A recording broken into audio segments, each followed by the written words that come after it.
ఇది చంద్రబాబు నాయుడు చెప్తున్నాడు కదా 1,65,000 కోట్లు ఆయన చెప్తా ఉన్నాడు కదా, నేను కూడా 1,65,000కు ఇంకా నేను కూడా ఇంకో 10,000 ఎక్స్ట్రా యాడ్ చేసి 1,75,000 నేను చెప్పొచ్చు. చెప్పడం చాలా ఈజీ.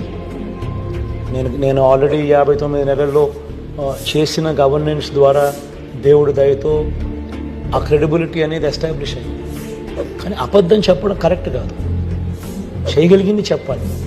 రాష్ట్రంలో ఏ మేరకు వనరులు ఉన్నాయి, ఏ మేరకు వెసులుబాటు ఉండేది అనేది నేను మ్యాక్సిమం స్ట్రెచ్ చేస్తే, ఎక్కడ కరప్షన్ లేకుండా చేస్తే, ఎక్కడ లంచాలు వివక్ష లేకుండా డీబీటీ పద్ధతిలో మ్యాక్సిమం చేస్తే, మొత్తం బడ్జెట్లోకి స్ట్రీమ్ లైన్ చేస్తే మనం చేయగలిగేది ఇంతకన్నా ఎక్కువ వెసులుబాటు లేదు.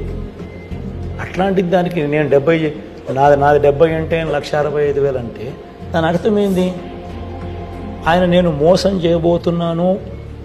చేయబోతున్నాను అని క్లియర్ కట్గా అనౌన్స్ చేస్తూ ఉన్నాడు.